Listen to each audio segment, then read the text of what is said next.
Yang saya angkat dalam perenungan bagi kita malam hari ini dalam perkunjungan di awal tahun adalah bayar harga. Bapak Maba saudara orang beriman, kalau kotong memperoleh sesuatu, pasti kotong akan berupaya dengan bekerja keras, berupaya untuk bisa mendapatkannya yang kotong ingin. Kayak mama-mama kalau dia mau beli sesuatu untuk taruh dalam rumah, dia akan upayakan kau sembunyi doi itu di bawah pakaian dong. Bab tuh asal tahu di pun tempat sembunyi. Kan dia bilang bahwa ini kali beta harus beli ame itu gelas, beta harus beli piring untuk taruh di bepung rumah, beta harus beli ini dan itu. Atau mungkin kotong mau memiliki sesuatu yang begitu berharga, maka kotong akan berupaya sedemikian. Kotong akan berusaha.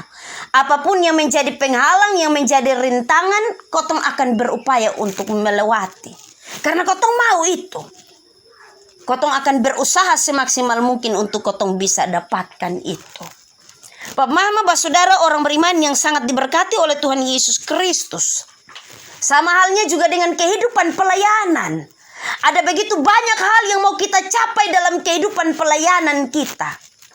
Pelayanan yang maksimal, mencapai target pendapatan kolekte yang harus sekian, kotong akan berpikir ke sana. Tetapi juga kita diperhadapkan dengan realita hidup bahwa kotong juga punya pergumulan hidup, pergumulan pribadi. Terkadang kita tidak punya cukup banyak waktu. Terkadang bahwa kita kekurangan tenaga. Kita terbatas dalam segala hikmat. Dan kemudian kita tidak dapat mencapai itu. Tetapi tentunya bahwa kita akan berupaya untuk kalau dapat nanti kotong harus bisa minimal ya dia begini, maksimal ya dia begitu. Sama halnya Bapak Maba saudara orang beriman dengan kehidupan dan juga kesaksian Rasul Paulus. Ketika dia sampai di Asia dan kemudian dia bersaksi dan kemudian dia akan berpisah dengan penatua-penatua yang ada di Efesus ketika itu. Yang disaksikan oleh Rasul Paulus adalah kehidupan pelayanannya di Efesus. Dia rindu untuk mencapai beberapa target pergumulan pelayanan di tengah-tengah jemaat yang begitu luar biasa. Karena itu tentunya Rasul Paulus menyampaikan ini kepada penatua yang ada di Efesus. Dia bilang begini, kamu tahu bagaimana aku hidup di antara kamu sejak hari pertama aku tiba di Asia ini. Kotong kasih tahu apa yang menjadi kotong pergumulan. Bahwa kotong mau adalah bahwa kotong harus mencapai ini dan itu. Kotong harus bisa melakukan ini dan itu untuk ini pelayanan.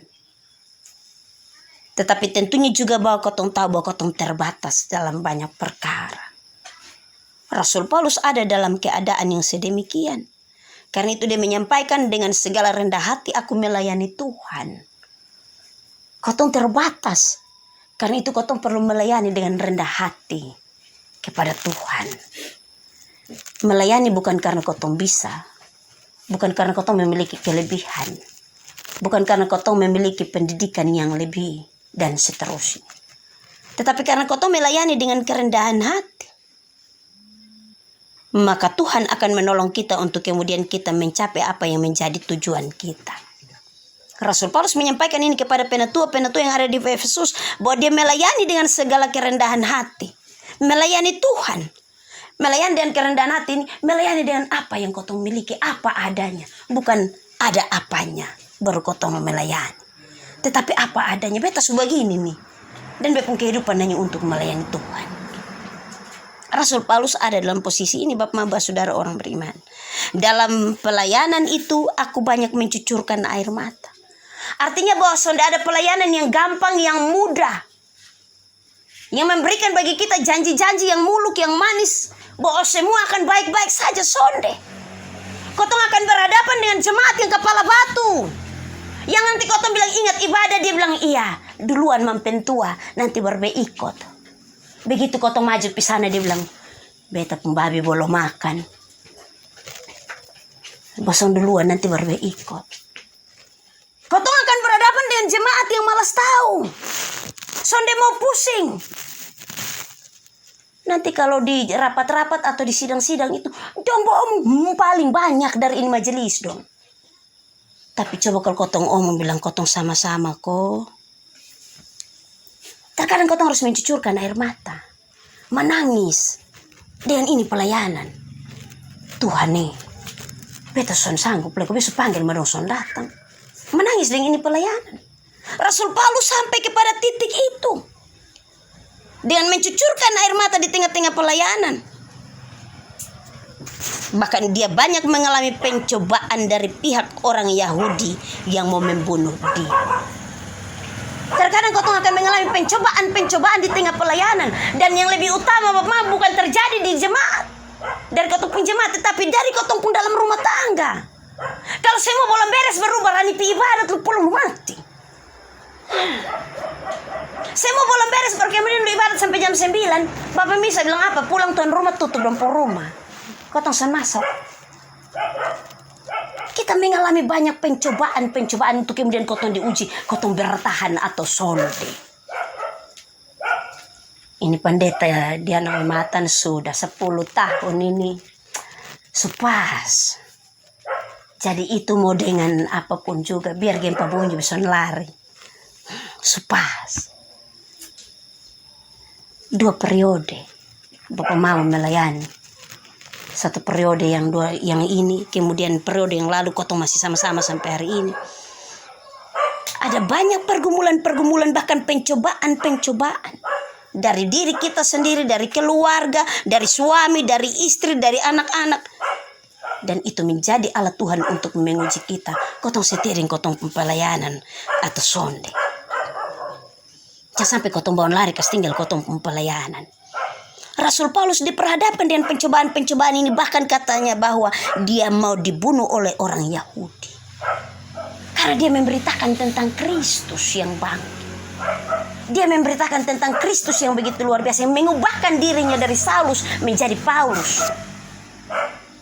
Dia memberitakan tentang ini. Makanya ditantang habis-habisan. Kotong juga begitu. Ada banyak tantangan Bapak Saudara. Bahkan dalam tubuh sesama majelis juga nanti begitu. Pencobaan itu lebih banyak juga datang dari situ. Bapak Saudara orang beriman yang sangat diberkati oleh Tuhan Yesus Kristus. Sesungguh pun demikian aku tidak pernah melalaikan apa yang berguna bagi kamu. Kau perlu garis bawah yang itu. Garis bawah yang itu Bapak Mama, ini bagian firman Tuhan. Sesungguh pun demikian aku tidak pernah melalaikan apa yang berguna bagi kamu. Tadi di rayon 6 beta sampaikan bahwa kotong diberi kasih karunia masing-masing orang. Tuhan perlengkapi kotong masing-masing untuk kemudian kotong berguna bagi jemaat. Kotong berguna bagi jemaat Bapak Mama. Rasul Paulus benar-benar dia sampaikan kepada penatua-penatua di Efesus bahwa dia sudah akan melalaikan walaupun dia harus mati. Walaupun dia berhadapan dengan berbagai-bagai pencobaan dan juga berbagai-bagai tantangan. Tetapi dia bilang bahwa dia tidak akan melalaikan. Sebagai istri, ibu rumah tangga, guru, ada tugas pokok banyak kok. Tambah dengan pelayanan. Kita mau pilih yang mana, kas tinggal yang mana. Akhirnya ada yang kotong lalaikan dan ada yang kotong harus penuhi. Terkadang kotong lalaikan, kotong pelayanan, dan kemudian jemaat itu di bagian sorot-sorot. Bilang, kotong tunggu di kotong perumahan, majelis son datang. Halo, meneno. Tetapi sampai hari ini kalau kotong masih berjumpa dalam persekutuan beriman seperti ini, tidak ada seorang pun melalaikan apa yang berguna bagi jemaat. Amin kok? Amin. Semua kuberitakan dan kuajarkan kepada kamu, baik di muka umum maupun dalam perkumpulan-perkumpulan di rumah kamu. Kotong semua terpilih untuk menjadi pembicara yang baik, untuk menjadi pemimpin yang baik. Karena itu tetap bertahan. Tuhan mengaruniakan bagi kotong masing-masing kasih karunia dan hikmat. Untuk walaupun kotong berhadapan dengan jemaat yang model begini pun, kotong tetap berdiri untuk melayani dengan setia. Bapak Saudara orang beriman yang sangat diberkati oleh Tuhan Yesus Kristus, ini menjadi kesaksian Rasul Paulus. Tetapi ini juga akan menjadi kesaksian kotong yang sampai hari ini masih bertahan dalam perkumpulan pelayanan di tengah-tengah jemaat. Kotong harus bersaksi. Kira 1 tahun pelayanan itu hal yang mudah. Tidak ada yang mudah, Bapak Mama. Kotong perlu bersaksi. Bila perlu kalau om disuruh, tunggu tak beta ini pena tua. Beta jalan di tengah malam, ini pengurus jemaat. Begitu, bersaksi sah. Bapak Mama, saudara orang beriman, kita ada di pelayanan 2023. Tahun Rahmat Tuhan, kita mengawali dengan perkunjungan di awal tahun. Kita akan memasuki persidangan majelis jemaat. Ada begitu banyak percakapan-percakapan iman yang kotong angkat bersama. Tapi juga ada banyak kesaksian-kesaksian pelayanan yang kita sampaikan melalui laporan pelayanan sepanjang 1 tahun. Tentunya bahwa ini menjadi bagian yang tidak terpisahkan dari karya-karya Tuhan yang Tuhan percayakan bagi kita masing-masing. Kita akan melanjutkan pelayanan kita di 2023. Karena itu hanya dalam tuntunan dan pertolongan Tuhan kita akan mampu seperti Rasul Paulus. Sebab apa yang telah kita kerjakan merupakan pertolongan Tuhan bagi kita. Dialah Allah yang membawa kita supaya kita hidup di dalam Dia dan kita berkarya atas nama Tuhan. Tuhan memberkati kita dalam terang firman-Nya. Terpujilah nama Tuhan. Buatlah sesuatu yang berharga bagi pelayanan. Amin.